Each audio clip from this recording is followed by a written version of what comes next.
Takshashila brought to you by Nepal Mega College, Babar Mahal, Kathmandu. Mega Center for Excellence.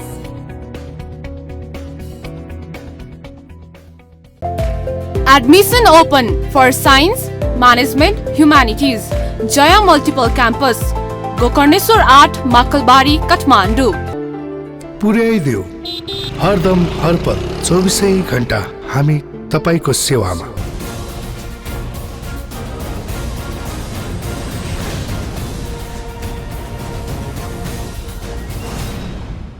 नमस्कार, तक्षशिलामा यहाँलाई हार्दिक स्वागत छ। म प्रकाश गिरी। तक्षशिलाको आजको अङ्कमा हामी कुराकानी गर्नेछौँ भरत दाहालसँग। वामपन्थी राजनीतिलाई भित्रैदेखि बुझेको मानिस लेख पढ अध्ययन यो गरिराख्नु भएको छ। आफ्नै केही गरौँ भनेर स्वतन्त्र गतिविधि पार्टीगत गतिविधि यो नगरेको पनि होइन, यो पनि उहाँको आफ्नो जीवनको पाटोमा जोडिरहेका छन्। तर आज स्थानीय तहको निर्वाचनको प्रक्रियाहरू आरम्भ भइरहेको यो सन्दर्भमा हामी एउटा गठबन्धनले संयुक्त सभा गर्दै हिँडेको, अर्को गठबन्धनले त्यो संयुक्त सभालाई काउन्टर सभा गरेर जवाफ दिँदै हिँडेको समयमा चर्चा गर्दैछौँ कि नेपालको राजनीतिक कुन बाटोबाट हिँड्दैछ। मूल बाटोबाट नै हिँड्दैछ नेपाली राजनीति वा मूल बाटो छोडेर यो काँडाघारीतिर गइरहेको छ। आज हाम्रो मूल चासो त्यो रहनेछ र हामीसँग भरत दाहाल हुनुहुन्छ। तपाईँलाई स्वागत छ। हजुर, धन्यवाद। यो तपाईँ हामी विभिन्न फोरममा धेरैचोटि छलफल गऱ्यौँ। आज म तपाईँसँग छलफल गर्न मन लागेको चाहिँ धेरै मानिसहरू यो प्रणालीको बारेमा आदि इत्यादि प्रश्न गर्छन्। तर हामी सङ्घीय लोकतान्त्रिक प्रणालीमा गयौँ, अघिल्लोचोटि चुनाव भयो, अब अहिले दोस्रो आवधिक निर्वाचन भइरहेको छ। यो सबै प्रक्रियाहरू हेर्दाखेरि 72 सालमा जारी भएको संविधानले अब एउटा कोर्स लियो, नेपाल अब एउटा प्रणाली स्थिरताको बाटोतर्फ अघि बढ्यो भन्ने कुरामा तपाईँ सहमत हुनुहुन्छ कि हुनुहुन्न? मेरो त्यसमा कहिले पनि सहमति भएन। मैले कस्तो कोणबाट हेरेँ भन्छ भने, जस्तो कतिपय मान्छेहरू यो शासन प्रणालीको जो चाहिँ नाम परिवर्तन गर्छ नि, झुक्याउन, यसलाई कोर्स करेक्सन भन्ने गर्दै आछन्। जस्तो 7 सालमा त्यसलाई प्रजातन्त्र भने, 46 सालपछि बहुदल भने, अहिले लोकतन्त्र भने, चिज त्यही हुन्छ होइन। त्यसको अन्तर्वस्तु त्यही हुन्छ, त्यसले गर्ने काम त्यही हो। तर चाहिँ त्यसलाई उनीहरूले कोर्स करेक्सन भन्छन्। अब या त नबुझ्ने मान्छेले भन्छन् या त चाहिँ तपाईँको उनीहरूले नै भन्छन्। मैले देखेको के हो भन्छ भने, जस्तो कोर्स करेक्सन भने के हुन्छ भने, हामी यो प्रजातन्त्रको नाममा अथवा विकासको नाममा यस्ता धेरै खालका अब विचारको क्षेत्रमा सम्बन्धित अवधारणाहरू छन्। हामी अरू कसैको चक्रव्यूहमा फस्यौँ लामो समयदेखि, झनै 7 सालदेखि। अब यिनी विभिन्न चिजलाई हेर्ने न हाम्रो आफ्नो दृष्टिकोण भयो होइन। जस्तो फिलोसफी हेर्ने दृष्टिकोण पनि हामी उनकै बाहिरी शक्तिहरूको बोक्यौँ, आइडियोलोजी पनि सब बाहिरबाट आए, अथवा चाहिँ शासन प्रणालीका मोडेलहरू पनि बाहिरबाट आए। यहाँ विकास कुनै पनि भएको होइन। त्यस कारण यो सबै एउटै कोर्समा चलिरहेछ अहिलेसम्म। अहिलेसम्म एउटै कोर्समा चलिरहेछ। त्यो चक्र तोडिएकै छैन। छैन, त्यो चक्र तोडिएको छैन। हाम्रो समस्या कहाँ हो भन्छ भने, तर नि जस्तो चाहिँ हामी के भन्छौँ भने, यो राजनीतिक विकास भयो, घटनाक्रम मात्र होइन विकास पनि भयो भनेर हाम्रा पोलिटिकल साइन्टिस्टहरू जुन भन्छन् नि, यो सत्य होइन त्यसो भएदेखि? होइन। जस्तो दुई थरी बनाएको छ। जस्तो एक थरी मान्छेहरू त्यो बुझाइको समस्याको कारणले जो नयाँपन देखिन्छ नि, त्यसलाई विकास भन्ने एउटा प्रवृत्ति छ। त्यो विनाशलाई पनि विकास भन्ने प्रवृत्ति छ। जस्तो हामी यहाँ भन्छौँ नि, नेपालको चाहिँ आर्थिक विकास भन्छन्। अब उनीहरूले चाहिँ तपाईँको बजारलाई विकास भनिरहेका छन् होइन। तर हामी भित्रबाट हेऱ्यौँ भने यो बजारमा हामी जे देख्छौँ, यो त आखिर अमेरिकामा पाइने चिज पनि सबै नेपालमा छ होइन। चीन र इन्डियामा पाइने पनि अधिकांश चिजहरू नेपालमा छ। तर यो हाम्रो होइन होइन। हामीले यही सोच बनाउन सकेनौँ। यो अरू कसैको माल हामी बेचिरहेका छौँ। त्यस कारणले यो बजार हो, यो विकास होइन। बरु सारमा हेर्नु हो भने यो हाम्रो विनाश हो। किन हाम्रो उत्पादन बन्द भयो होइन। जस्तो हाम्रो कृषि उत्पादन, हाम्रो औद्योगिक उत्पादन, हामीसँग यत्र स्रोत साधन छन्, यसको विकास चाहिँ ठ्याप्पै उनीहरूले बन्द गरिदिए। राजनीतिक प्रणालीमा आएर चर्चा गर्ने हो भने सुरुको मेरो प्रश्न थियो, त्यसमा हेर्ने हो भनेदेखि अहिले हामीले अवलम्बन गरिरहेको सङ्घीय लोकतान्त्रिक गणतन्त्र यो पनि हाम्रो होइन? होइन होइन, जस्तो यो दुईटा कारणले होइन। पहिलो कुरो त मेरो भनाइ के हो भन्छ भने जति पनि विचारधारा भन्छन् नि, विचारधारा अथवा शासन प्रणाली, यिनको विकास हाम्रो देश, हाम्रो परिवेश, हाम्रो आवश्यकता हेरिकन भएको होइन। हामीले यो बुझ्न जरुरी छ। यो सबै जस्तो संसदीय प्रजातन्त्र भन्छन् अहिले पनि त्यही हो, त्यसमा संहिता जोडेको छ, तर निर्वाचन प्रणाली त्यही हो। यो त ब्रिटिसहरूमा बेलायतमा त्यहाँको राजा र त्यहाँका दलहरूका बिचको जो पावरको लडाइँ थियो होइन, त्यो लडाइँ टुङ्ग्याउनुको निम्ति उनीहरूका बिचमा गरिएको चाहिँ सम्झौता हो होइन। त्यसलाई उनले डेमोक्रेसीको नाम दिए, प्रजातन्त्र भने। हामीलाई त्यही थोपडिदिएको यिनीहरूले, त्यही बोकाइदिएको हो। त हामी चाहिँ हाम्रो डेमोक्रेसी के हो भन्ने त गएनौँ। हामी कस्तो डेमोक्रेसी बोक्यौँ त भन्छ भने हो उनको त्यो आवश्यकता थियो, उनको त्यो आवश्यकता, त्यो पावर सेयरिङको निम्ति त्यो सम्झौता हो उनीहरूको राजा र दलहरूका बिचमा होइन। त्यसले हामी कहाँ के गर्यो भन्छ भने हाम्रा 60-70 लाख मान्छेहरू विदेश निकालिदियो होइन। हाम्रो चाहिँ प्रत्येक व्यक्तिको टाउकामा चाहिँ 60,000 वैदेशिक ऋण थोपडिदियो होइन। र चाहिँ तपाईँको यो अराजकता अहिले हामी देखिरहेछौँ नि, यो दियो नि त डेमोक्रेसीले। हाम्रो चाहिँ के हो त, हाम्रो मौलिक, हामीले खोजेको, हामीले चाहेको, हाम्रो माटो सुहाउँदो हो, त्यही हो, बहस त्यो हो। अब हुनुपर्ने बहस त्यो हो। र अब त्यसमा हामीले जस्तो विशेष गरिकन मैले छलफल चलाइरहेको छु आफ्नो सर्कलमा, बाहिर पनि मैले के बहस गरिरहेको छु भन्छ भने हामी चाहिँ त्यो पहिलो त्यो फिलोसोफीमै जाउँ होइन। हामी त्यो सोचमै जानुपर्छ। जस्तो राजनीति भन्छ होइन, जस्तो अहिले तपाईँ हामीले पढेको राजनीति के भन्छ, राजनीतिको व्याख्या हामी के पढ्छौँ भन्छ भने यो पावरका निम्ति गरिने स्ट्रगल हो भनी पढ्छौँ होइन। त्यहाँ दुईवटा कुरा मात्रै छ, एउटा पावरको कुरा छ राजनीतिमा, एउटा त्यसको निम्ति लड्ने कुरा छ होइन। राजनीति पनि यही हो त। मैले म के देख्छु भन्छ भने संसार यस्तो दुखी, यस्तो अशान्त किन भयो भन्छ भने उनको राजनीतिको व्याख्या नै त्यही छ, शक्तिको निम्ति लड होइन। उनले राजनीतिलाई त्यही ढङ्गले व्याख्या गरेका छन् भने राजनीतिलाई हामीले चाहिँ मानव समाजको एउटा उत्थान, एउटा कोअपरेसन अथवा कोएक्जिस्टेन्स होइन, तपाईँको मिलेर चाहिँ तपाईँको जाने एउटा त्यो कन्सेप्टसँग हामी राजनीतिको व्याख्या गर्ने किन सक्दैनौँ? मेरो कुरो त्यो हो। यो तपाईँको यो कुरा हो मलाई एकदम सही पोइन्टमा आयौँ हामी।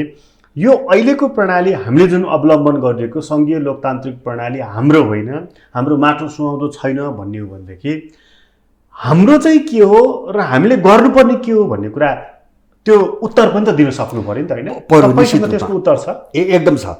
जस्तो पहिले हामी अहिले चाहिँ यो समस्यालाई हामीले दृष्टिकोण र विचारको तहमा सुल्झाउन खोजिरहेका छौँ। हामी अहिले त्यहाँ बहस गरिरहेका छौँ। त्यसपछि मोडालिटीको कुरा आउँछ। जस्तो शासन प्रणालीको यो त मोडेल मात्रै हो होइन, यो त मोडेल मात्रै हो। अब यो मोडेल केले बनाउँछ त भन्छ भने यसलाई चलाउने थटले बनाउने हो मोडेल।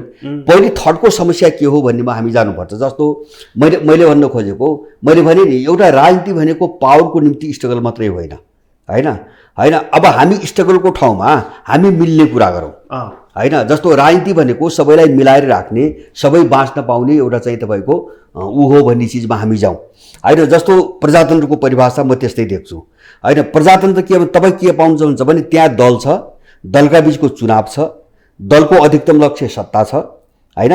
अब धेरै सिट ल्याउनेले चाहिँ सरकारमा जान्छ, अर्को चाहिँ प्रतिपक्ष बस्छ। यहाँ पनि के छ भन्छ भने तपाईँको दल छ र त्यो सत्ताको निम्ति लडाइँ मात्रै छ। तर यो डेमोक्रेसीमा काहीँ पनि म राष्ट्र पनि देख्दैन, काहीँ पनि मैले समाज पनि देख्दैन, कहीँ पनि मान्छे मैले चाहिँ मानवीयता देख्दैन। यहाँ बर्बरता छ, किन यहाँ स्ट्रगलको कुरा मात्रै छ, कम्पिटिसन मात्रै छ। त्यो भनेको के हुन्छ भने निषेधको सोच हो। अब यो समग्र क्षेत्र मैले जोड्न खोजेको कहाँ छ भने तपाईँ राजनीतिको व्याख्याको कुरा गर्नुहोस्, प्रजातन्त्रको गर्नुहोस्, विकासको गर्नुहोस्। जस्तो विकासमा पनि चाहिँ मार्केट अर्थतन्त्र, मार्केट इकोनोमी भन्छ नि होइन, बजार अर्थतन्त्र, सक्नेले नसक्नेलाई निमोठा भन्यान हो त्यो होइन। जस्तो ओपन मार्केट भन्छ नि, बरियाली निर्धालाई निमोठा भन्या हो। माने यो सबैतिर चाहिँ निषेधै निषेध किन छ भनेपछि यो पश्चिमा थट हो होइन। यो पश्चिमा थट हो, यो युरोपियन थट हो। किनभने युरोपियन सभ्यताको विकासको आधारै निषेध हो होइन। जस्तो मैले बारम्बार भनेको छु, त्यहाँका राष्ट्रहरू पनि एउटा जातिले अर्को जातिलाई सफाया गरिकन चाहिँ बनेका राष्ट्रहरू हुन्। त्यही भएर युरोपियन राष्ट्रहरूको नाम सबै जातिको नामबाट छ। मैले बारम्बार उठाइरहेको छु, त्यो जाति निषेधबाट बनेको छ। अनि राष्ट्र जसरी भने उनीहरूले पोलिटिकल थट, तपाईँको इकोनोमिक थटदेखि लिएर उनका नैतिक, अब सामाजिक सांस्कृतिक सबै मूल्य मान्यताहरू उनी त्यही निषेधबाट बनेको छ। जस्तो भन्छ नि हामी कहाँ सिकाएर अहिले भयो त भन्छ भने उनीहरूले जातिलाई राष्ट्र भन्छ, होइन, जस्तो जातिलाई, कल्चरलाई, होइन, भाषालाई उनीहरूले राष्ट्र भन्छ, त्यो उनको सभ्यता हो, त्यो उनले आफ्नो उनको हकमा ठिक थियो त्यो, त हामी कहाँ त त्यो त होइन। होइन, जस्तो हामी कहाँ राष्ट्र निर्माणको प्रक्रिया जाति निषेधबाट भएको होइन पूर्वतिर। होइन, पूर्वतिरका राष्ट्रहरू सबैको सहयोग र समन्वयबाट बनेका राष्ट्रहरू हुन्। यहाँ कुनै जातिका बिचको लडाइँ भएन राष्ट्र बन्दा। पश्चिमतिर चाहिँ तपाईँको जाति निषेधबाट राष्ट्रहरू बने। त्यस कारणले पश्चिमका राष्ट्रहरू जातिको नामबाट राखेका छ। जस्तो रुस भने त रसियन जातिको देश न हो, होइन, त्यो जातिले बनाएको देश हो। होइन, तपाईँको जर्मनी भनेको जर्मन जातिले बनाएको हो, जस्तो पोल्यान्ड भनेको पोलिस जातिले बनाएको हो। हामी कहाँ त्यो छ, हामी यही बुझिरहेको छैनौँ।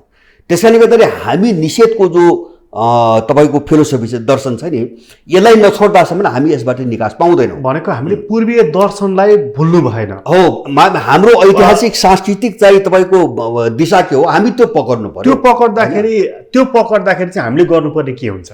हामीले जस्तो मैले भने नि, हामी जस्तो पहिलो कुरो त सबै चिजलाई परिभाषित गर्नु पर्यो। सुरुवात हाम्रो सापेक्षता, सुरुवात कहाँबाट गर्ने? होइन, त्यो चाहिँ जस्तो पहिले मैले दर्शनको कुरा गरेँ नि, जस्तो राजनीति, अर्थतन्त्र, जस्तो राजनीति, विकास, समाज, संस्कृति के हुन्, यो त्यसो भने जस्तो दर्शन त्यहाँबाट आयो। सुन्नुहोस्, त्यहाँबाट आयो। जस्तो दर्शनकै कुरा गर्ने हो भने त्यसमा हामी कहाँ जति पनि विचार दर्शनबाट प्रेरित भएर खुलेका राजनीतिक पार्टीहरू छन् नि त, यी सबै आयातित भनेर हामीले एउटै ढोकामा हालिदिने होइन? बिल्कुल आयातित। सुन्नुहोस्, अब यस्तो हुन्छ, जस्तो विचारमा कस्तो हुन्छ भन्छ भने युरोपमै विकास भएको विचार पनि केही राम्रो हुन्छ, सबै नराम्रो भन्न खोजे होइन। होइन, जस्तो त्यसलाई हामीले नेपालीकरण त गरेनौँ, यहाँ ल्याउँदाखेरि त्यहाँबाट भएका केही राम्रा चिज लिन सकिन्छ, तर नेपालीकरण त गरेनौँ। मूल चिज त हाम्रो हुनुपर्ने हो नि, होइन? जस्तो तपाईँ मार्क्सिजम भन्न भने, होइन, मार्क्सवाद भन्न भने, मार्क्सवाद के हुन्छ भने तपाईँको युरोपको औद्योगिक समाजलाई हेरिकन विकास भएको विचार हो, होइन? त्यसले नेपाली समाज हेरेको छैन, होइन? जस्तो चाहिँ मैले हेर्छु, जस्तो लेनिनमा चाहिँ तपाईँको के अरे चाहिँ रुसमा लेनिनहरूले क्रान्ति गरे, उनको त्यो मोडेललाई र त्यो विचारलाई माओले त इन्कार गरे नि, इन्कार गरे माओले अर्कै ढङ्गले गरे। जस्तो मार्क्सले क्लास स्ट्रगलको कुरा गरे नि, होइन? हामी कहाँ क्लासको प्रब्लम हो कि कास्टको प्रब्लम हो? होइन, संसारमै क्लासको समस्या हो, यो कास्टको समस्या होइन। जस्तो अहिले चाहिँ तपाईँको विदेशीहरूले जस्तो कास्टमा जोड्नु खोजिरहेछन् नि, होइन? अब समस्या त के हुन्छ भने जस्तो समाज वर्गमा विभाजित भएपछि, होइन, यो चाहिँ तपाईँको भेदभाव र ऊ चाहिँ तपाईँको त आर्थिक प्रणालीबाट जोडिएर आएको छ। यो त समुदायका बिचमा जोडिएर यो समस्या आएको त होइन अहिले, होइन? त्यसमा जातीय समस्या पनि जोडिया छ। जातीय भाषिक किन अब जुन वर्ग सत्तामा जान्छ उसले चाहिँ आफ्नै प्रभुत्व कायम गर्ने, जस्तो त्यसको चाहिँ आफ्नो जातीय सर्कल हुन्छ, त्यसको भाषिक सर्कल हुन्छ, त्यसको प्रभुत्व कायम गर्न खोज्ने अरूलाई त दबाउनु खोज्छ। समस्या त्यससँग जोडिएका छन्, तर मूल समस्या वर्गकै समस्या हो। त्यसैदेखि नेपालमा जस्तो प्रजातान्त्रिक समाजवाद भन्ने नेपाली काङ्ग्रेस, मार्क्सवाद भन्ने, माओवाद भन्ने, लेनिनवाद भन्ने कम्युनिस्ट पार्टीहरू, अब यी दुवै खालका विचारले नेपाल गाइडेड भएर अथवा चलाएर यो देश चल्दैन भन्ने निष्कर्षमा तपाईँ पुग्नुभयो? होइन, मेरो यसमा दुईवटा पाटो छ। मैले अघि नै भने नि, यसलाई निरपेक्ष ढङ्गले हेर्नुहुन्न। जस्तो विचार त जस्तो चिन्तकहरू, ठुल्ठुला सन्तहरू एसियाभन्दा बाहिर पनि छन्, युरोपमा पनि भए, होइन, अब अन्त पनि भए, एसियामा पनि भए। जस्तो त्यो कतिपयको मानवीय जो विचार हो नि, त्यो जहाँ पनि त्यही हो। मैले यो सब विदेशी आयातित हो किन भनेको हुन्छ भने यसको पहिलो कुरो त यसको विकासको सन्दर्भसँग हामी जोडिएका छैनौँ, होइन? यसको विकासको सन्दर्भ र हेरिएका मान्छे हामी होइनौँ, हाम्रो समाज होइन। त्यस कारणले यसमा नेपालीपन छैन, पहिलो कुरा। दोस्रो कुरा के हुन्छ भने यो बाहिर विकास भएको हुनाले यसको स्कुलिङ विदेशी छ, होइन? यसले देशप्रति घृणा गर्न सिकायो। जस्तो म तपाईँलाई उदाहरण मात्रै दिन्छु र सक्छु। जस्तो चाहिँ हामी कस्तो भयो हुन्छ भने मलाई चाहिँ कम्युनिस्ट आन्दोलनमा काम गर्दाखेरि मलाई कार्ल मार्क्स भन्दाखेरि गर्व लाग्न थाल्यो, गर्व गर्ने भएँ, होइन? काङ्ग्रेस बनाउँदो चाहिँ तपाईँको अब्राहम लिङ्कन र महात्मा गान्धी भन्दाखेरि गर्व गर्ने भयो। तर हामी हाम्रो देशको पृथ्वीमान शाहलाई थुक्ने भयौँ, हामीलाई त्यस्तो बनाइयो। यो स्कुलिङ हो, होइन? त्यस कारणले मैले आयातित किन हुन्छ भने अब उनीहरूले त त्यो फिलोसफी र विचार साथसाथै त्यो स्कुलिङ पनि उनले जोडेर ल्याए हुन्छन्। त्यो स्कुलिङ पनि हामी कहाँ विदेशी स्कुलिङ आयो। तर तपाईँहरू जस्तो वामहरू चाहिँ प्रगतिशील भन्छ नि, होइन? प्रोग्रेसिभ भन्छ नि, प्रगतिशील भन्छ नि त। यो सबै कुरामा किन त वामहरू नै फेरि सबैभन्दा बढ्ता क्रिटिसिजम गर्ने भयो त? कसको? यही पृथ्वीनारायण शाहलाई ठुक्ने सवालमा होइन, होस्, यो जस्तो- राज्य एकीकरणै भएको होइन भन्ने नहीं, सवालमा त्यसका पछाडि धेरै कुरा छन्। जस्तो त्यो मात्र हेरेर मैले के देख्छु, मैले भित्रबाट के हेर्छु भन्छ भने तपाईँ गैर वामको कुरा गर्नुहोस् वा वामको कुरा गर्नुहोस्, यो क्रान्ति भन्ने शब्द यति चाहिँ गलत ढङ्गले लिए, गलत ढङ्गले बुझे कि तपाईँको स्वामित्वमा आउने परिवर्तनलाई नै यिनीहरूले क्रान्ति भने होइन। जस्तो चाहिँ राजनीतिक शक्ति चाहिँ अर्को वर्गको हातमा जान्छ अथवा आर्थिक चाहिँ तपाईँको सम्पत्तिको स्वामित्व परिवर्तन हुन्छ। स्वामित्वको परिवर्तनलाई यिनीहरूले क्रान्ति भने, तर सबैको क्रान्तिमा बाट के छुट्यो भन्छ भने मान्छेको रूपान्तरण छुट्यो, मान्छे चाहिँ उहिरह्यो होइन। स्वामित्वमा परिवर्तन आयो, मान्छे चाहिँ उहिरह्यो। अब त्यसैको परिणाम संसारमा जति क्रान्ति हुँदै गए त्यसपछि मान्छेको अवस्था झन्झन दर्दनाक हुँदै गयो। मैले त्यो देख्छु। जस्तो रुसमा क्रान्तिपछि मान्छेहरू दुखी हुँदै गए, चीनमा क्रान्तिपछि मान्छे दुखी हुँदै गए। यहाँ पनि हामीले प्रत्येक जति अग्रगमन भन्छन् नि, झन् पछिका परिवर्तनले झन् मान्छेलाई बर्बाद पारिरहेछ। किन भन्छ भने मान्छे जस्तो नैतिकता र कर्तव्य अथवा चाहिँ उसको आत्मिक पाटो हुन्छ नि, त्यो चाहिँ मर्दै गयो किन्तु उठ्दै उठेन, त्यो क्रान्तिमा जोडिएन। क्रान्ति भनेको के? सत्तामा जाने होइन, धन सम्पत्ति आफ्नो हातमा कब्जा गर्ने, यो परिवर्तनलाई यिनीहरूले क्रान्ति भने। जस्तो अहिले महान उपलब्धि भन्छ नि यो, किन भन्छ भने तिनी लुट्नेहरूको निम्ति हो त्यो उनले त आफ्नो व्याख्या गरिरहेछ। जस्तो चुनावमा भनिरहेछ नि, मेरी छोरीले नउठेपछि प्रलय हुन्छ भनिरहेछन्, हो उनको परिवर्तन त्यही हो होइन। उनका छोराछोरी, उनका सन्तानले उनमाथि प्रलय नै जान्छ भोलि। आफूमाथि प्रलय जाने कुरालाई उनले चाहिँ नेपाल डुब्ने कुरा गरिरहेछन्। त हामी यस्तै चिजमा फसिरहेछौँ। त्यस कारणले गर्दाखेरि हामीले हाम्रो सभ्यता, हाम्रा चाहिँ संस्कृति, हाम्रो परिवेश, हाम्रो चाहिँ तपाईँको जलवायुदेखि लिएर हाम्रा स्रोत साधन के हुन्, यो सबै हेरिकन हामीले एउटा आफ्नो सोच बनाउन एकदमै जरुरी छ। त्यो सोच चाहिँ के हुन सक्छ? होइन यस्तो हो। अब त्यो तपाईँले भन्न खोजेको जस्तो त्यो वाद भने जस्तो चाहिँ अब त्यो एउटै शब्दमा म त्यसलाई कोड गर्न अहिले सक्दैन, हामी छलफल र बहसकै क्रममा छौँ। मैले भन्न खोजेँ नि, जस्तो एउटा उदाहरण, जस्तो हामीले चाहिँ प्रजातन्त्र भनिरहेछौँ, यहाँ शासन प्रणालीको कुरा, शासन प्रणालीको कुरा गर्दा जस्तो यहाँ यिनीहरू भन्छ नि प्रजातन्त्र प्रतिस्पर्धा हो भन्छ होइन। प्रतिस्पर्धा हो भन्ने ठाउँमा हामी सह अस्तित्व र सहकार्य हो भन्न किन सक्दैनौँ? हामी त्यो मोडेल प्रयोग गर्न किन सक्दैनौँ? तपाईँको जस्तो यिनी दलको देख्छौँ नि, सबैको यिनले बाहिर भनेअनुसार देश बनाउने कुरो हो भने त्यो देश बनाउन मिलेर किन सकिँदैन? किन त्यसको निम्ति प्रतिस्पर्धै गर्नु पर्यो? तपाईँलाई लाग्छ कि यी दलहरू मिलिरहेका छैनन् भनेर? हो नै, यिनीहरू मिलेका छन्, आफ्नो स्वार्थमा मिसनमा मिलेका छन्, अरूको स्वार्थमा मिलेका छन्, तर देश बनाउने चिजमा यिनको त लडाइँ छ, झगडा छ। देश बनाउने चिजमा त यिनले कहिले पनि मिल्न दिएन। मैले भने नि एउटा जस्तो देश बनाउने सवालमा चाहिँ यिनीहरूसँग सपना भनेको त्यो देश बनाउने ब्लू प्रिन्ट नै छैन कि भएर पनि त्यसलाई कार्यान्वयन गर्न सक्ने ल्याकत यिनीहरूसँग छैन? होइन, उनको त्यो आइडियोलोजी र उसमै छैन। मैले बुझेको थियो जस्तो व्यक्तिको मात्र हेरेँ, व्यक्तिगत समस्या कहाँ आउँछ भन्छ भने जस्तो मैले पटक पटक भनेको छु, सुगौली सन्धिपछि हामी जो नव औपनिवेशिक एउटा अवस्थाबाट गुज्रिरहेछौँ नि, पुरै राज्य प्रणाली स्वाधीन भएर काम गर्न सकिरहेको छैन राणाकालदेखि नै। त्यो बढ्दै गएर त अहिले त विदेशीले सिधै चाहिँ देश हाँक्ने स्थिति आइसक्यो होइन। सर्वोच्च अदालतले चाहिँ तपाईँको प्रधानमन्त्री नियुक्त गर्ने ठाउँमा हामी आइसकेका छौँ भने यो पाटोले व्यक्तिलाई रोक्छ, दललाई रोक्छ। राज्य प्रणालीमा जो नव औपनिवेशिकता जो चाहिँ गुलामीकरण भयो नि सुगौली सन्धिपछि, यसले चाहिँ तपाईँको दल र व्यक्तिलाई रोक्छ र त्यो व्यक्ति र दललाई रोक्ने त्यसको सैद्धान्तिक पाटो के हो भन्छ भने उसको फिलोसफी र जो विचार छ नि त्यो देश विरोधी छ अथवा माने त्योसँग देशको पाटो जोडिएको छैन। अहिले भएका पार्टीहरू नि प्रमुख पार्टीहरू नेकपा एमाले, नेपाली कङ्ग्रेस, नेकपा माओवादी केन्द्र, यिनीहरू साँच्चीकै देश बनाउन चाहँदैनन् या गर्न सक्दैनन्? होइन, यिनीहरू अब अहिले आएर देश बनाउन चाहँदैनन्। यसका दुईटा चरण छन्। जस्तो प्रारम्भिक चरणमा यिनले चाहिँ देश बर्बादी पार्नुपर्छ भन्ने यिनी कसरी पनि पार्टी बना होइनन्, पार्टीमा लागे पनि होइनन्। र हिजोको यिनको समस्या के हो भन्छ भने हिजो पार्टी बनाउँदा काम गर्दा यिनले देशै बुझेनन् होइन। जस्तो चाहिँ तपाईँको आफ्नो थट भनेको के हो, जस्तो हामीले बार स्कुल अफ थटका कुरा गर्छौँ नि, हाम्रो आफ्नो विचार पाठशाला के हो भन्ने चिज होइन। हामीले आफूलाई हेरिकन अगाडि बढ्नुपर्छ भन्ने त्यो सोच नहुनुको कारणले काम गर्न सकेनन्। अनि काम गर्न नसकेपछि एक ठाउँमा गएर त झड्का खान्छ मान्छेले, असफल त हुन्छ। अनि एकातिर असफल भए, अर्कोतिर उनको सत्ताको महत्त्वाकांक्षा छ, त्यसको निम्ति राजनीति गरिरहेछन्।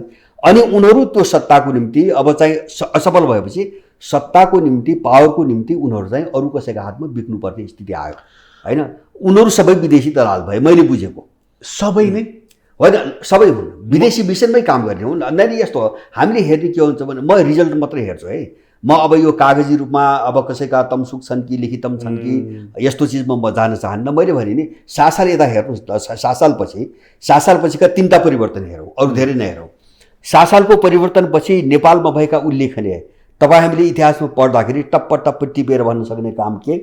इन्डियाको सैनिक मिसन, कोशी सम्झौता, गण्डकी सम्झौता, नागरिकता ऐन, यही त हो होइन। अरू के गरे उल्लेखनीय टप्प सम्झेर भन्न सकिने केही पनि छैन।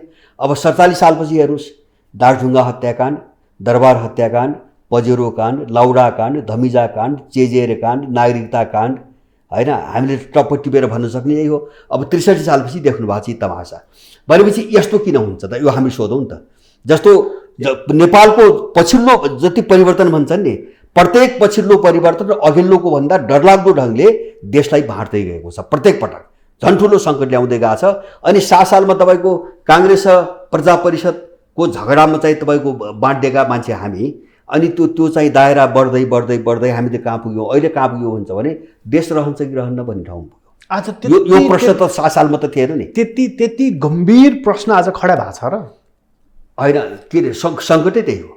मैले त सबैको मुखबाट त्यही छु, देश रहन्छ कि रहन्न। प्रणालीको कुरा गर्दै थिएँ म, तपाईँ देशको कुरा गर्नु हो। प्रणालीले त्यहाँ पुर्यायो, मैले बुझेको थियो। भनेपछि हरेक परिवर्तनपछि हामी कमजोर हुँदै गएका छौँ, झन् कमजोर, झन् ठुलो सङ्कटमा। मैले भने नि, तर आज नि जस्तो सुरुकै प्रश्नलाई म दोहोऱ्याएर फेरि सोध्छु ल। जस्तो 72 सालमा जब यो संविधान जारी हुँदै थियो, धेरै पहिलाको कुरा नगर्ने हो भनेदेखि पनि त्यति बेला बेग्लै खालको माहौल थियो। कतै आगो बलेको, कतै विस्फोट भएको, कतै हङ्गामा भएको, कतै मान्दिनँ भनेको, यो खालको थियो। छिमेकीसँगको सम्बन्ध पनि अत्यन्तै तनावपूर्ण थियो। आज 5 वर्षपछि स्थानीय तहको चुनाव हुँदैछ, त्यसले नयाँ जनप्रतिनिधिहरू चयन गर्छ, तिनीहरू काममा जान्छन्, त्यसपछि प्रदेशको, त्यसपछि सङ्घको। हाम्रो संविधान त बिस्तारै कार्यान्वयनको चरणमा गयो, प्रक्रियामा गयो, एउटा फ्रेस एयर आउनु थाल्यो।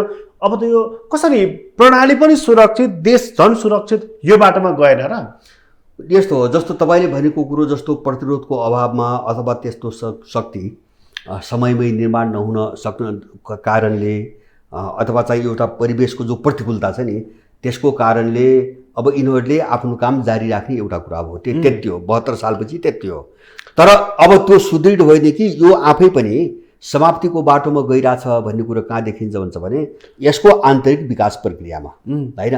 हामीले हेर्ने तलको विकास प्रक्रिया हो, बाहिरको रूप होइन होइन। बाहिर जो चाहिँ तपाईँको तस्बिरमा देखिन्छ नि, त्यो चिजले धेरै ठुलो कुरो बुझाउँदैन। अब त्यो विकासको प्रक्रिया कसरी गइरहेछ भन्ने चिज देखाउँछ। जस्तो यिनीहरूले 47 सालमा संविधान जारी गरे होइन। त्यसपछिको यिनकै आन्तरिक चाहिँ प्रक्रिया हेरौँ होइन। हामीले प्रक्रिया भनेको यिनको विकासको प्रक्रिया कसरी गइरहेछ भन्ने हो। जस्तो अहिले पनि यिनीहरूमा संविधान जारी भएको भोलिपल्टदेखि संविधान सम्झौताको कुरा उठिरहेछ। अहिले पनि चुनावमा संविधान सम्झौताको कुरा उठिरहेछ होइन। नागरिकता विधेयकका कुराहरू अहिले बारम्बार दोहोऱ्याइरहेछन्, हामी पारित गर्छौँ भनेर। त्यो मात्रै होइन, शासकीय स्वरूपको चाहिँ यिनको बहस अझै चाहिँ तपाईँको चर्किँदै गइरहेछ। त्यो मात्रै होइन कि 72 सालको चुनाव जारी भइसकेपछि अहिले चुनावी गठबन्धन तपाईँको हेर्नुहोस् न, ओलीको ग्याङतिरको गठबन्धन, कमल थापा, ओली र अब त्यो होली वाइन चाहिँ एउटा पार्टीदेखि लिएर यतातिरको काङ्ग्रेस, अब शेरबहादुर चाहिँ माधव नेपालको गठबन्धन। यसले के देखाउँछ? यिनको पतनको पराकाष्ठा हो यो होइन। पतनको पराकाष्ठा भने मैले कहाँ भन्न खोजेको हुन्छ भने यिनको दर्शनको, यिनको आइडियोलोजीको होइन र यिनको जो चाहिँ थट भन्थे नि, जस्तो प्रजातन्त्रदेखि, यसको पतनको पराकाष्ठा हो।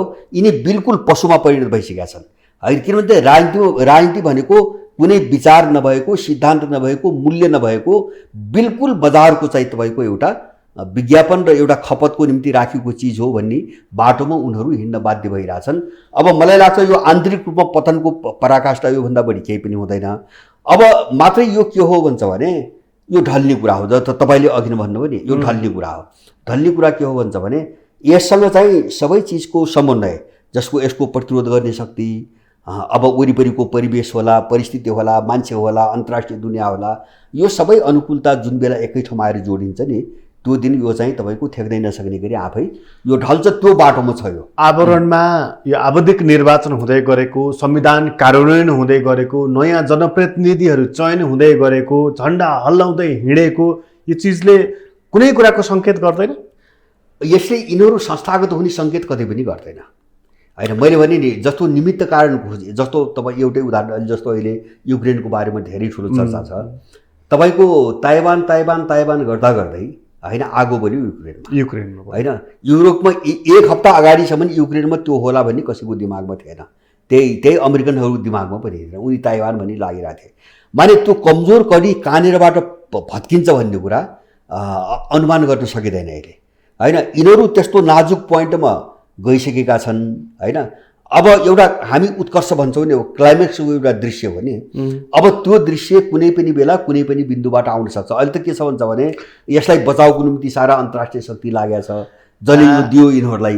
त्यसो भएदेखि अस्ति चितवनको सभामा पुगेर प्रचण्डले दुर्घटनाको कुरा गरे।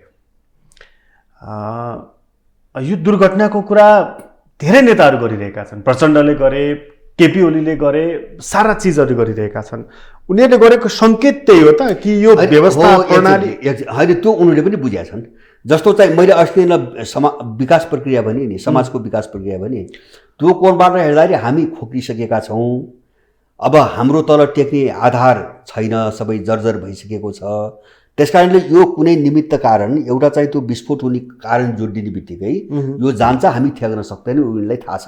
त्यस कारण यिनको अधिकतम जोड कहाँ छ भन्छ भने यही पावरलाई, जस्तो नि पावर भन्छ नि, यो यो यो यो हामीले टेकेको जग निकै कमजोर छ, यो भत्किन पनि सक्छ भनेर सबैभन्दा बढी आवाज प्रचण्डलाई छ कि देउवालाई छ कि ओलीलाई छ? होइन, थाहा सबैलाई छ।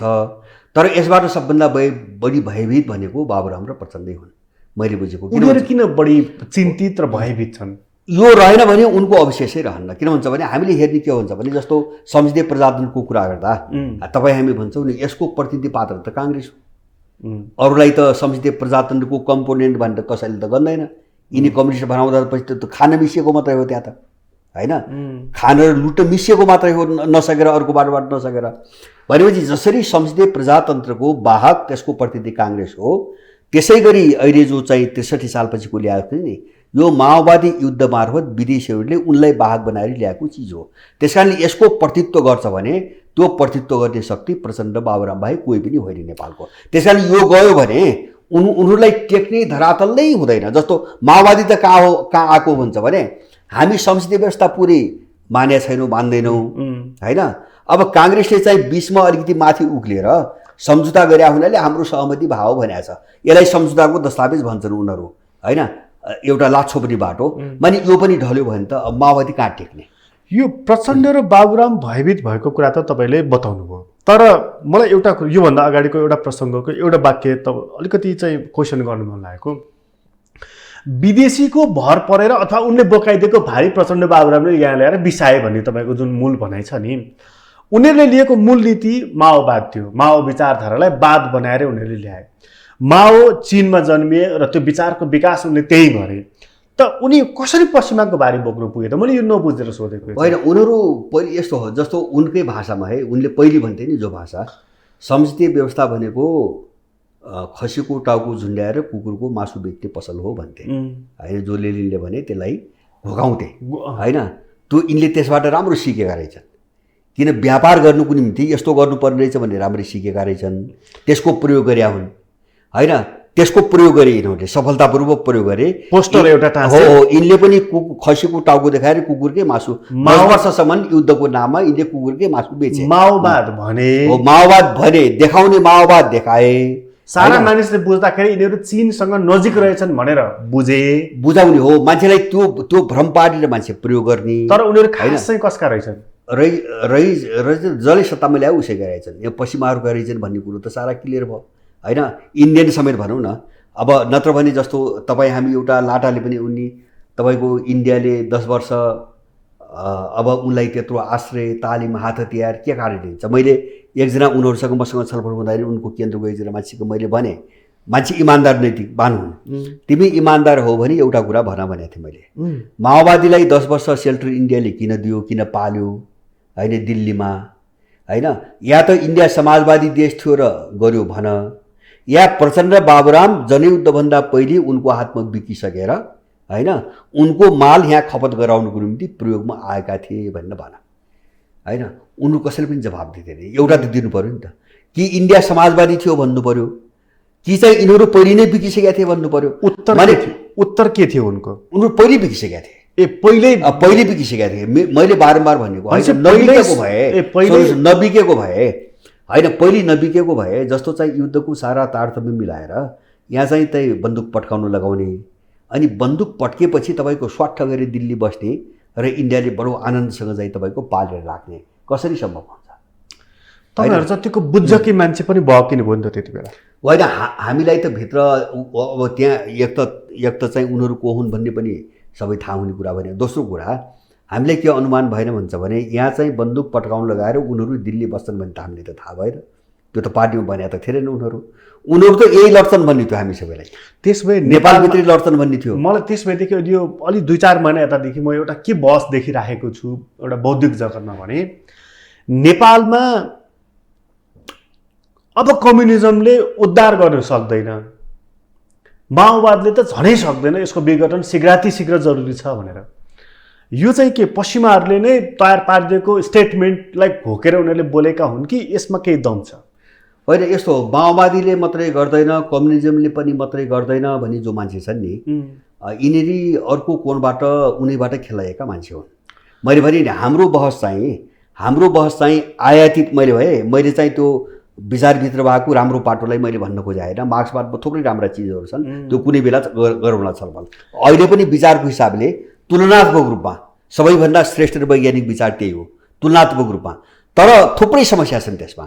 मैले भन्न खोजेको के हो भन्छ भने, जसले कम्युनिजम र गैर कम्युनिजमको बहस गरेर होइन आफू राम्रो बन्न खोज्छ त्यो मान्छे आफैमा गलत मान्छे हो। त्यसकारणले गर्दाखेरि चाहे तपाईँको काङ्ग्रेसको प्रजातान्त्रिक समाजवाद भन्नुहोस्, चाहे यिनीहरूको चाहिँ तपाईँको मार्क्सवाद भन्नुहोस्, चाहे अर्काको, म त्यति मात्रै होइन म राप्रपा समेतलाई भन्छु होइन, भन्न चाहिँ तपाईँको दुनियाँभरि कुरा गर्छ। उसको आइडियोलोजी के? उदारवाद। तपाईँ उनका भित्तामा हेर्नु त पर्दामा उदारवाद होइन, अनि चाहिँ तपाईँको प्रजातन्त्र चिज त त्यही नै बोकिरहेछ। हाम्रो समस्या यहाँ हो क्या, हामी आवरणमा चाहिँ। तर एउटा कुरा नि मलाई अनौठो लागिरहेको, हरेक कुरामा प्रतिस्पर्धा भयो, मिलेर जाने सहकार्यको वातावरण भएन भन्ने तपाईँ जुन भन्दै हुनुहुन्छ नि, अहिलेकै चुनावमा हेर्नुहोस् न, एकातर्फ काङ्ग्रेस, माओवादी, एकीकृत समाजवादी, जसपा, राष्ट्रिय जनमोर्चा मिलेर संयुक्त मोर्चा बनाएका छन् र मोर्चामा हामी सहकार्य गरेर चुनावमा जान्छौँ भनिरहेका छन्। विचार फरक छ, सङ्गठनको स्वरूप फरक छ, उद्देश्य फरक छ, तर मिलेर गएका छन्। अर्कोतर्फ हेर्नुहोस् तपाईँ, केपी ओलीलाई देख्नुहुन्छ, राप्रपालाई देख्नुहुन्छ, त्यहाँबाट पनि फुटेर गएको राप्रपा नेपाललाई पनि देख्नुहुन्छ। त्यहाँ अर्को एउटा भङ्गालो छ र त्यहाँ एकनाथ ढकाल पनि देखिन्छ जो क्रिस्चियनिटी प्रमोट गर्छु भनेर हिँडिरहेका छन्।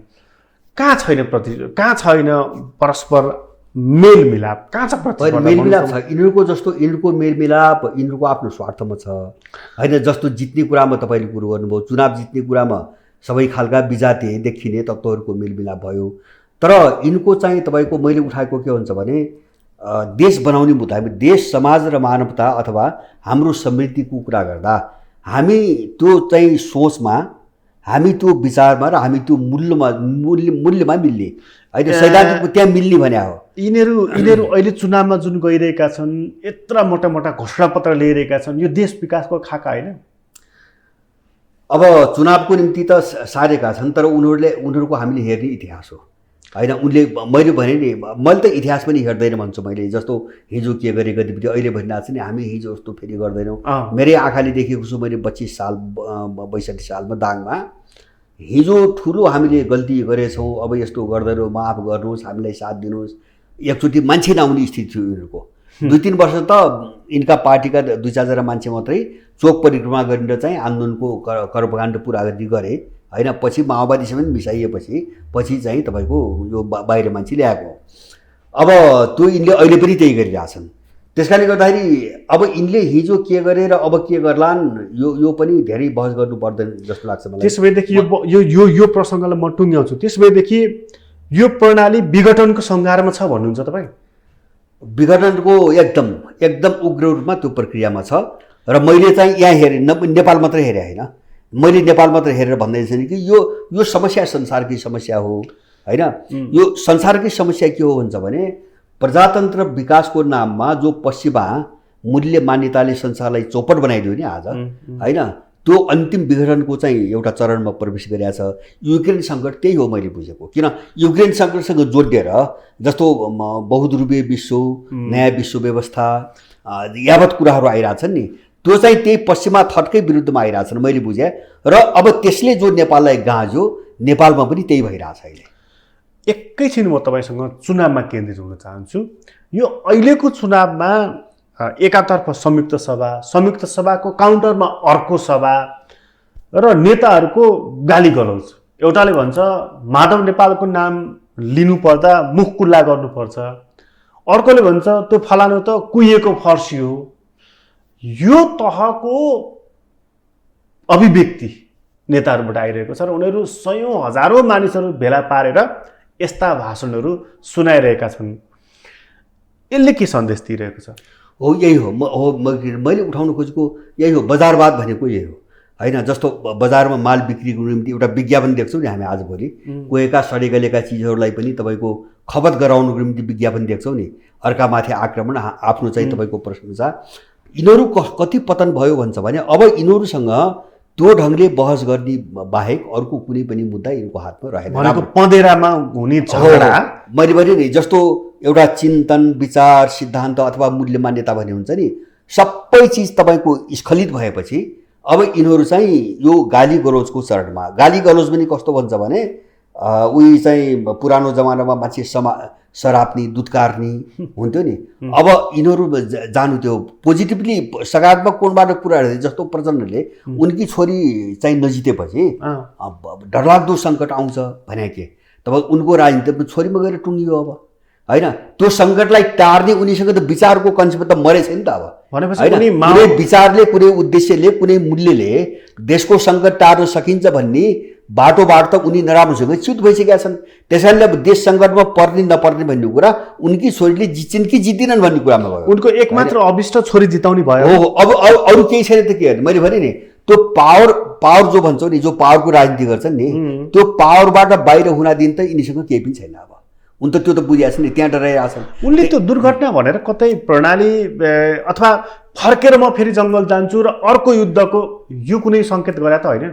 त्यो त हास्यास्पद कुरा हो। अब त्यो प्रचण्ड यस्तो चाहिँ तपाईँको पतन भइसकेका मान्छेहरू अब फेरि युद्ध यत्रो लुटेर चाहिँ अरबपति भएका मान्छे अब युद्धमा जान्छन् भने त अब त्यो अनुमानै गर्नु हुँदैन। तर प्रचण्डको ब्याकगियर निकै डरलाग्दो छ नि। उनी जति अगाडि जान्छन् त्योभन्दा तीव्र गतिमा पछि हट्छन् नि। होइन, प्रचण्ड अब फर्केर चाहिँ राम्रो कामको निम्ति कुनै सङ्घर्षको बाटोतिर जाने कुनै पनि सम्भावना छैन। उनीसँग विकल्प के छ प्रचण्डसँग?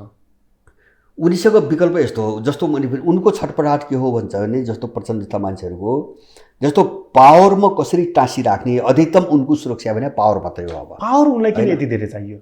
हजुर, पावर उनलाई यति धेरै किन चाहियो? होइन, पावरबाट अलग्गिनादेखि जस्तो उनको पावरलाई प्रभाव पार्ने अथवा चाहिँ भन्नुहोस् न सत्तामा गठबन्धनलाई प्रभाव पार्ने उनीहरूको पोजिसन नहुना दिन होइन। अब यो राजनीतिबाट उनको मूल्य पनि सकियो। जस्तो कसैले त गन्दैन नि, जस्तो त्यो समीकरणमा पनि कुनै अर्थ भएन भने त गन्दैन मान्छेले। एउटा गन्दैन, अर्कोतिर शक्ति हातमा भए पनि मान्छेले गन्दैन। त्यो दिन चाहिँ यिनका वरिपरि जति पनि ऊ छन् नि खतराहरू, यिनी सबै बिउतन्छन्। जस्तो मुद्दाहरू बिउतिन्छन्, जस्तो कमजोर भएपछि लखेट्न सुरु गर्छ अर्काले, धोका पाउने मान्छेहरू छन् होइन। त्यहाँभित्र धोकामा पारेर सडकमा फ्याँकिया मान्छेहरू छन्, हिजो लुटेका मान्छे छन्, मारेका मान्छे छन् होइन। ओह्रालो लाग्यो भने त मान्छे त खेद्न सुरु गर्छ नि। त्यो सबै चिजको भएछ उनीहरूलाई। त्यस कारणले जसरी पनि पावरमा अड्डिनु पर्यो, नत्र भने चाहिँ सबै चौपट हुन्छ भनी छ। उनी त्यो कारणबाट बोलिरहेका छन्। राजनीति अब त्यति भयो। उनको मात्रै होइन, राजनीति काङ्ग्रेसमै पनि यति च्युत स्खलित भइसकेको छ कि आर्जुको कुरो सुन्नुभयो नि, काङ्ग्रेसलाई नजिताएपछि बजेट नदिने उनको राजनीति कहाँ गयो होइन। उनको अब यिनीसँग के प्रजातान्त्रिक समाजवाद छ, यिनीसँग के जनवाद छ, यिनीसँग के बहुदलीय जनवाद छ भनेपछि यिनी सबै चाहिँ तपाईँको यो बजारमा चाहिँ गरिए विज्ञापन मात्र भनेपछि पावरबाट पछि हट्यो भनेदेखि म सिद्धिन्छु, म जेल पर्न सक्छु अथवा मलाई निकै ठुलो खतरा छ भन्ने कुराको आवाज प्रचण्डलाई छ। एकदम होइन, उनको उपयोगिता सकिन्छ सुन्नुहोस् है। जस्तो अहिलेसम्म त त्यो विदेशीले पनि किन चाहिँ सुरक्षित राखिदिएको छ त भन्दाखेरि केही न केही काम त छ नि, अझै भूमिका छ होइन। केही सांसद छन्, पार्टीको एउटा आकार छ, एउटा सञ्जाल छ, त्यसलाई युज गरिरहेछन्, उनले प्रयोग गरिरहेछन्। त्यो पनि नरहेपछि त्यो विदेशीले पनि बोक्ने कुरो त आउँदैन नि। केही पनि काम नभएको मान्छेले किन बोक्छ र उसले पनि बोक्दैन। यहाँ पनि कमजोर भएपछि हिजो जो यिनीहरूबाट सताए नि यिनले अब पिछाड्नु सुरु गर्छ। विदेशीले ल तपाईँको शब्द सापटी लो यिनीहरूलाई गणतन्त्रको भारी बोकाएर पठाइदिएर रहेछन् भनेदेखि त अब उनीहरूको पनि त मिसन सकियो त नेपालमा। विदेशीहरूको होइन मिसन सक्यो, उनको पनि सकिँदैछ। जस्तो त्यसको छाया तपाईँको जस्तो एमसिसीमा त देख्यौँ नि त हामीले। एमसिसीको पारित गराउनुको निम्ति जस्तो हिजो चाहिँ कसैका कान फुकेर सत्तामा रहेको एकैजनाको कान फुकेर खुरुक सरक्क आफ्ना काम गराउने विदेशीहरू होइन, गराउँदै आउनु नि त सबै। एउटैलाई भने पुग्थ्यो सत्तामा भएकोलाई। त अहिले त्यो एमसिसीलाई लिएर हामी तिमीहरूसँगको सम्बन्ध पुनर्विचार गर्छौँ, तिमीहरूलाई दिने अन्तर्राष्ट्रिय चाहिँ तपाईँको ऋण र सहयोगको विषयमा हामी अब बहस चलाउँछौँ। दुनियाँभरि अमेरिकाहरू त खुलेआम धम्की दिए नि त। किन त्यो धम्की त्यसले के बुझाउँछ भने यहाँभित्रको जियो पोलिटिक्समा उनीहरू पनि धेरै कमजोर भइसकेका छन्, उनको ग्राउन्ड भत्किँदै गएको छ। एमसिसीको सवालमा उनीहरूले जति नेताहरूको कोठा चोटा खाटमा धाउनु पर्यो नि, हरेकलाई उसलाई जसरी उनीहरूले भन्नु पर्यो।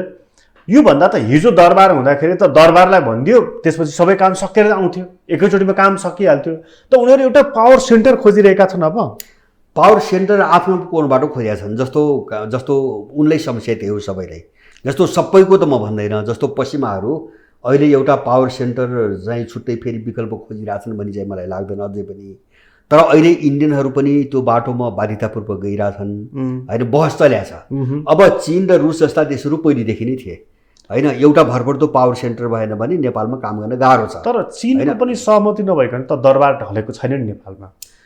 होइन, चीनको सहमति छ जस्तो मलाई लाग्दैन। बरु उनीहरूको चाहिँ कुनै भूमिका त्यो बेला देखिएन, अथवा चाहिँ तपाईँको जस्तो उनीसँग सूचना थियो कि थिएन कि आदि इत्यादि, त्यो म जान्दैन होइन। उनको प्रभावकारी भूमिका देखा नपरेको हो। तर दरबार ढाल्न चाहिँ त्यो इन्डो पश्चिमा शक्तिसँग चाहिँ चीन लागेको थियो भन्ने चाहिँ मैले विश्वास गर्छु। तपाईँलाई अहिले चीन र भारत दुवै एउटा भरपर्दो शक्ति चाहिँदो रहेछ नेपालमा भन्ने ठाउँमा रिथिङ गरिरहेछन् भन्ने लागिरहेको छ। होइन, रिथिङ होइन, बहसै भएको छ। जस्तो यिनको बिचमा अनौपचारिक सहमति भएका कुरा पनि आइरहेछन् होइन, त्यसमा रसियनहरू पनि छन् अहिले। र इन्डियनहरूलाई एउटा डर के हो भन्छ भने इन्डियनहरूले त बहसै गरे। हिजो राजा कमसेकम राजा हुँदाखेरि हामी पहिलो पोजिसनमा नेपालको भूराजनीतिमा चाहिँ पहिलो भूमिका खेल्ने शक्तिहरू आज हामी तेस्रो ठाउँमा पछारियौँ भनेर त श्यामशरणहरू नै बोलेका छन् नि। भनेपछि उनीहरू बोलेका छन्। उनीहरू के पछि फर्किन्छन् त हो, उनलाई गाह्रो त्यही हो। जस्तो अहिले पनि गाह्रो के हो भन्छ भने उनीहरू जस्तो अब एउटा चाहिँ राज संस्थाको एउटा भूमिका हामीले पुरै चाहिँ इग्नोर गरेर जान अब गाह्रो छ भन्ने पनि चाहिँ उनलाई परेको छ। उनलाई अप्ठ्यारो कहाँ छ भन्छ भने फाल्नको निम्ति लिडिङ भूमिका खेले त उनले हो फेरि। तर अब त्यहाँबाट प्रतिरोध भोलि केही गर्छन् कि पनि त्यो डर पनि उनलाई छ। तर कमल थापा जतिको राजभक्त मान्छे पनि अब मलाई राजा चाहिएन, मलाई पिठमा छुराले हाने राजाले, म अब लागे गणतन्त्रको बाटोतर्फ भनेर उनी हिँडिसके। अब उनले मलाई छुरामा हानेर चाहिँ म हिँडेँ भन्छन् भने उनी के को निम्ति राज संस्था बोकेका रहेछन् त्यसैले क्लियर स्पष्ट पार्छ। उनी राज संस्था त जस्तो यो यहाँको राजनीतिक आवश्यकता अथवा उनको जो बाहिरी सिद्धान्त देखाउँथे नि त्यसको निम्ति उनले बोकेका रहन्छन्। उनले आफ्नो बिजनेसको निम्ति बोकेका रहेछन्, त्यस कारणले उनलाई छुरा हानेपछि उनले छोडिदिए। भनेपछि कमल थापा हिजो पनि राज संस्था पक्षमा होइनन्, मैले बुझेको त्यो व्यापार मात्रै हो। हिजो पनि उनी हिन्दू राज्यको पक्षमा होइन, त्यो पनि व्यापार मात्रै हो। आज पनि होइन, आज पनि होइन। आज एउटा समात्या छन् हिन्दू राज्य, आज के भन्छन् उनी समात्या छन्, त्यो पनि व्यापार हो।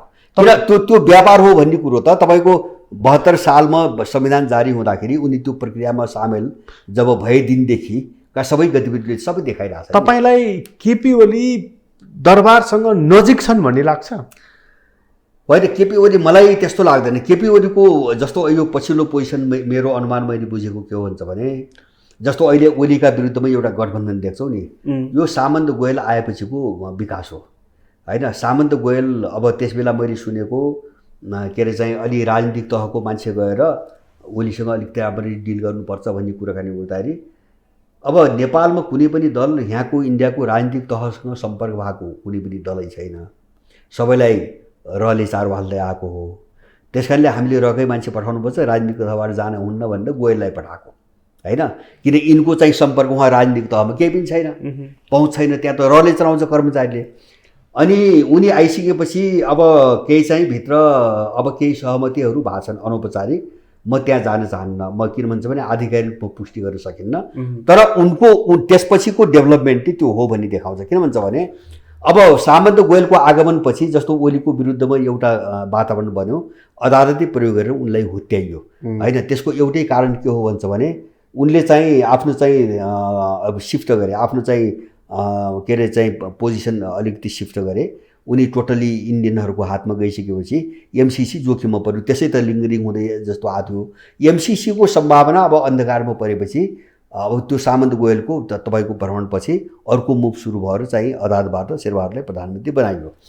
अब यसले त्यसै अहिले यो बाहिर जो नाटक देख्छौँ नि तपाईँको अब यिनी मान्छे त प्रयोग त सबैबाट सबै प्रयोग हुन्छन्। अब प्रचण्ड इन्डियाबाट प्रयोग नभए मान्छे त होइन नि त, 10 वर्ष त्यहीँ बसेपछि नभए त जस्तो दलाल भइसकेपछि एजेन्ट अर्का मिसनमा काम गर्ने भएपछि एउटा मिसनमा काम गर्नेलाई अर्काले पनि प्रयोग गर्छ, सबैलाई गर्दै आएको छ होइन। यहाँ मल्टी डिलर पनि छन्, डबल डिलर मल्टी डिलर पनि छन् यहाँ। तर चाहिँ जो मूल चाहिँ आफ्नो किता हो नि, त्यो किताको आधारमा अहिलेको यो लडाइँ के हो भन्छ भने यो वेस्टर्नहरू र इन्डियनहरूको जस्तो ओलीको किता र शेरबहादुरको किता, यो इन्डियनहरू र पश्चिमाहरूको स्थानीय इलेक्सनमा चाहिँ त्यो वर्चस्वको निम्ति लडाइँ भइरहेछ।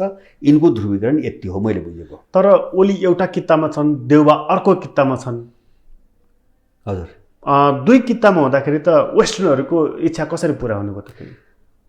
होइन, यस्तो छ त्यही भएर उनले एउटा गर्यो। जस्तो अहिले एउटा समस्या वेस्टर्नहरूलाई के हो भन्छ भने जो अहिलेको संविधान छ नि, यो संविधानलाई यथाशक्ति जोगाउने भन्ने छ उनीहरूको, पश्चिमाहरूको जस्तो जे प्रावधान छन् त्यहाँ। भनेपछि पश्चिमाहरूले सके भने यो संविधान जोगाउँछन्। उनको त्यसमा पनि एकदम सरोकारको मुद्दा भनेको धर्मनिरपेक्षता होइन, उनलाई ठुलो उपलब्धि मानेका छन् उनीहरू। अब यही पनि जोखिममा पर्छ के पनि छ, किन त्यो कन्भर्जनको निम्ति त्यो सांस्कृतिक अतिक्रमणको निम्ति ल्याएको मुद्दा हो। अब उनीहरू अहिले यो सिस्टम संविधानको विरुद्धमा छन् भन्ने मलाई लाग्दैन।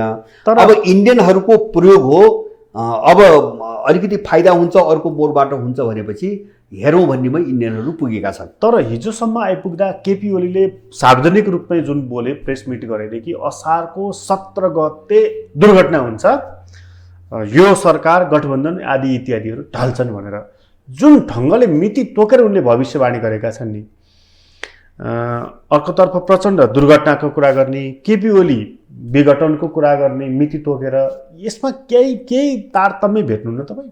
होइन, तारतम्य भएरै हो। जस्तो उनीहरूको त उनलाई सूचना आउँछ, उनको बिचमा चलखेल भएर हुन्छन्, हिसाब किताब भइरहेको हुन्छ होइन। अब जस्तो यो चुनावपछि चाहिँ जस्तो मोदी लुम्बिनीमा आउँदैछन् होइन, अनि त्यसपछि कसरी जाने, जस्तो यहाँभित्र केपी ओली मानव अहिले सामन्त गोयल आएपछि पो टोटली इन्डियनको निम्ति उ गर्ने भन्ने एउटा चाहिँ अर्को चाहिँ एलायन्स जस्तो बनाए। तर केपी ओलीले पश्चिमाहरूको निम्ति काम नगरिरहेको त होइन। जस्तो एमसिसीको सारा वितण्डा उनकै पालामा भएको छ होइन, यो संसदबाट पारित गर्नेदेखि लिएर सारा कुराहरू उनकै पालामा चाहिँ थपिएका छन्, भोलि वाइन सम्मेलनदेखि लिएर सबै। मैले अघि नै भने नि, यो दलालहरूको एउटा क्यारेक्टर के हो भन्छ भने यसले त्यो विदेशी शक्तिहरूको बिचमा आफ्नो स्वार्थ कहाँनिर पुरा हुन्छ कहाँनिर हुँदैन नाफाघाटा हेरिकन यो किता यताउता गरिरहेको छ। यिनको यताउति अब भोलि एकछिन मान्नुहोस्, भोलि चाहिँ जस्तो मैले के चिजलाई असम्भव देख्दिनँ भने भोलि प्रचण्डमाथि ठुलो एउटा जोखिम आयो, जस्तो टोन त पहिलेदेखि आइरहेछ, ठुलो जोखिम आयो, अप्ठ्यारो पर्ने भयो भने अब भोलि चाहिँ जस्तो तपाईँले असार 17 भन्नुभयो नि, त्यसपछि ओलीसँग मिलेर सरकार बनाउनु पनि बेर छैन प्रचण्डले होइन। त्यो त उनले भनिरहेछन् नि, तपाईँको यो गठबन्धनकै बेला पनि हामी ओलीसँग चाहिँ संवाद गरिरहेछौँ, हामी त्यति टाढा छैनौँ, यो त उनीहरू बोल्दै आछन् नि। ओली पनि त बोलिरहेका छन् कि मैले बोलाएँ भने अलिकति एक डाडु दुध दिएँ भने त आइहाल्छ, बिरालो हुने भनिरहेका छन्। हो, त्यो गराउने अर्काले हो होइन, दुध हाल्ने भन्ने पनि अर्को हुन्छ, ओलीको त होइन नि त। जस्तो ओली र प्रचण्ड जस्ता मान्छे रातारात त मिल्न सके नि, रातारात मिल्न पनि सके। अनि त्यसको भोलिपल्ट शेरबहादुर र प्रचण्ड रातारात मिल्न पनि सके भनेपछि यिनलाई दुध हाले पनि त्यो अर्कैले हो, चारो फाले पनि अर्कैले हो र उनको खेलको निम्ति समीकरण कसरी बनाउने भन्ने कुरा उनै तय गर्छन्। त्यही भएर मैले भने नि यहाँ यिनको गठबन्धन, यिनका मुद्दा हेरिकन यिनको विश्लेषणहरू बिल्कुल मूर्खतापूर्ण कुरा हो। भनेपछि तपाईँको नजरमा चाहिँ यिनीहरू दलालै हुन्? होइन, यिनीहरू पेसेवर दलाल, यिनी सबै उनको दलाल मात्रै यस्तो हो। दलाल पनि थरी हुन्छन्। जस्तो एउटा के हुन्छ भने शक्तिको निम्ति, स्वार्थको निम्ति कम्प्रोमाइज गरेर हुन्छ, त्यसको अलिकति हाइट हुन्छ होइन। जस्तो दलालमा कस्तो हुन्छ भने मैले एउटा उदाहरण भनौँ, दलाल पनि एउटा नैतिक दलाल हुन्छ। जस्तो सद्दाम हुसेनको एउटा उदाहरण होइन, अमेरिकाले उठायो, इरानसँग त आज वर्ष लड्यो नि त अमेरिकाको योजनामा होइन, तर उसँग चाहिँ म सद्दाम हुसेन हुँ, म इराकी हुँ भने थियो, कुनै बिन्दुमा गएर टक्राउ पैदा भयो र त्यही अमेरिकाबाट मारिनु पऱ्यो, जुत्यो तर सरेन्डर गरेन। बिन लादेनको त्यही हो। कोही चाहिँ आफ्नो रणनीतिक स्वार्थमा चाहिँ तपाईँको दलालको भूमिका खेलिरहेको हुन्छ एउटा सम्झौता गरेर। यिनी त्यो हाइटका दलाल होइनन् होइन, यिनी बिल्कुल यिनको चाहिँ तपाईँको चारो खाएर बाँचेका, यिनले लगानी गरेका, यिनले चाहिँ पैसा दिएर चाहिँ तपाईँको यहाँसम्म ल्याएका मान्छे हुन्। यिनको उनीसँग टक्राउने कुनै पनि औकात हुँदैन यस्ता दलालहरूको। त्यस कारणले यिनलाई जुन ठाउँमा जुन बलियो छ त्यस्तै जुन ठाउँमा लगेर राखिदियो, उनी त्यही भूमिका खेल्ने हो। अब भोलि जस्तो भन्नुहोस्, योभन्दा अगाडि यो गठबन्धनभन्दा अगाडि शेरबहादुर र केपीले सरकार बनाउन त्यत्रो खेल खेल्या होइन र होइन। अहिले ठुलो दुश्मन जस्तो देख्छौँ नि त हामी। त्यहाँ केही कुरो मिलायो भने त ओल्लो सरकार देउवाको पनि बन्थ्यो भनेपछि यिनका पछाडि केही पनि छैन। मलाई दुईवटा कुराको अनुमान गरौँ त त्यसैदेखि। यो अहिलेको सत्ता गठबन्धन छ नि, माओवादी काङ्ग्रेस एकीकृत समाजवादी मिलेको, यो गठबन्धनको आयु तपाईँको नजरमा कति परसम्म छ? होइन, यस्तो मैले पहिले पनि एकचोटि भनेको छु, मैले अनुमान के गर्छु भन्छ भने उनीहरूले जस्तो एमसिसी पारित भएको छ अहिले, मैले यसलाई केन्द्रबिन्दुमा राखेर अब यो समीकरण बदलिन्छ भन्ने मलाई लाग्छ। किन उनी पनि अन्तिम कोसिस गर्छन् अब, किन एमसिसी पनि क्लाइमेक्स हो, अब पसिसक्यो संसदमा अनुमोदन भएर। अब यसले कति काम गर्न सक्छ वा अमेरिका चाहिँ बेइज्जतीपूर्वक अफगान जस्तो यहाँबाट भाग्छ भन्ने कुरा अब देखिन्छ, त्यसको प्रयोग सुरु भयो। अब त्यस कारणले गर्दाखेरि अब यहाँ चाहिँ एमसिसीलाई यसको कार्यान्वयनलाई थप अनुकूल बनाउनुको निम्ति होइन, त्यो सत्ताको लगाम कसरी चाहिँ आफ्नो अनुकूल मजबुत बनाउने भन्ने खेलमा उनीहरू लाग्छन्। त्यसको निम्ति चाहिँ जस्तो ओलीले भने जस्तो स्थानीय चुनावपछि एउटा ठुलो फेरि उथलपुथल यिनका बिचमा एउटा उथलपुथल गराइकन नयाँ समीकरण बनाउने, त्यो मात्रै होइन संसद विघटन गर्ने होइन।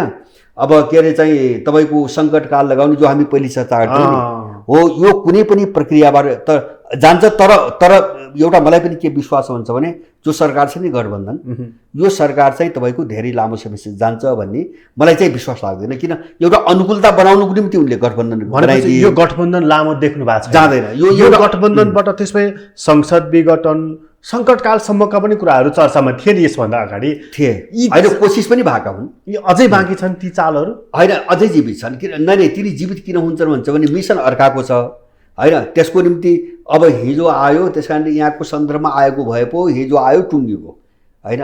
जस्तो यहीँको परिवेशबाट उठाए भए हिजो आयो टुङ्गिएको। अब त्यो परिवेश अन्तै छ, सन्दर्भ अर्को छ, त्यसको लामो चाहिँ तपाईँको समय अवधि छ। अनि एमसिसी भने त उसको सम्झौता अनुसार 5 वर्ष होइन। अझ चाहिँ त्यहाँभित्रको भाषा हेर्नु भने पनि कहिले नजाने। यो एउटा गठबन्धनको कुराको। यो प्रणालीको आयु चाहिँ कति देख्नु भएको छ?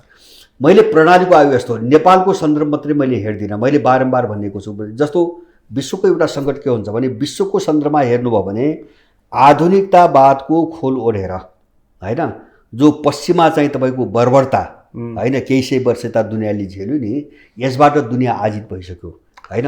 विश्वव्यापी रूपमा कोड गर्नुपर्छ भने यसबाट मुक्तिको यो लडाइँ हो। युक्रेन सङ्कट त्यही हो मैले बुझेको होइन। यो फैलिन्छ। युक्रेन कुनै पनि शर्तमा कुनै पनि मुद्दामा सम्झौतामा गएर टुङ्गिँदैन। यो हामीले सपनै नदेखेको हुन्छ होइन। यो विस्तार भयो, अब अगाडि बढ्यो। नेपालको सन्दर्भमा पनि मैले भने के हुन्छ भने एउटा पाटो यो पश्चिमा गाइडेड चाहिँ थट र सिस्टम एउटा पाटो। दोस्रो हामीले आफै अनुभूति गरेको सुगौली सन्धिपछि एउटा चाहिँ पराजित देशको चाहिँ नाममा उनीहरूले जसरी हामीलाई अपमानजनक सम्झौताबाट बेर्दै लगे र केही गर्नै नसक्ने ठाउँमा पुर्याए नि सत्तामा गएर होइन। यो पनि एउटा क्लाइमेक्समा पुग्यो होइन। यिनको अत्याचार क्लाइमेक्समा पुग्यो। हामी पनि त्यसकै विरुद्ध लडाइँको प्रक्रियामा छौँ, विश्व पनि त्यही हो। यो दुईटा कडी जोडिन्छ। मैले नेपाललाई मात्रै छुट्टै हेर्दै समग्र विश्व नै जोडिन्छ यहाँनिर। विश्वको कडीसँग जोडिएरै यहाँको समस्या हल हुन्छ।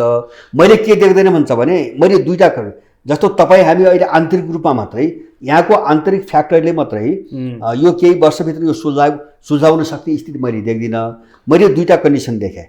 दुईटा कन्डिसन हुन्छ नै त्यही। या त यो ग्लोबल लडाइँमा जस्तो वेस्ट र इस्ट, पूर्व र पश्चिम भन्ने जो आइरहेको छ नि अहिले, यो लडाइँमा पश्चिम पराजित भयो भने यसले सहज निकास पाउँछ नेपालभित्र, किन उनीहरू यहाँबाट भाग्नुपर्छ र उनले बोकेका मान्छे एकैचोटि ढल्छन्। अब सहज निकास पाउँछ।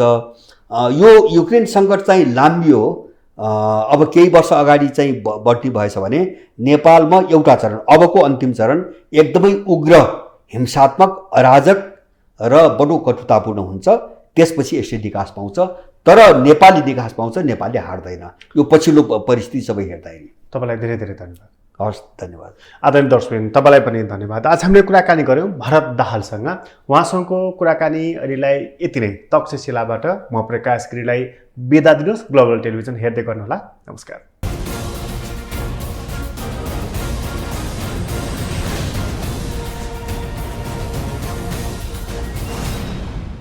Merit defines you. Knowledge is an elevator to your success. Join Mega. Enjoy the global academic environment and cherish the crowning achievements. Pre-registration open for +2 Science, Management and Law. Join us. Nepal Mega College, Babar Mahal, Kathmandu. Mega Center for Excellence.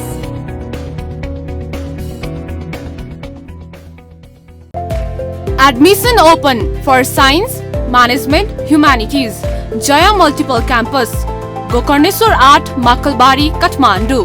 Phone number 9851223214, 5134140, 5134081.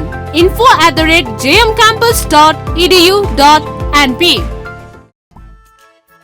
पहिला त त्यो पारिपट्टि जुत्ता polish गर्थे, अहिले त बन्द छ त। कहाँ गएछ त्यो भाइ?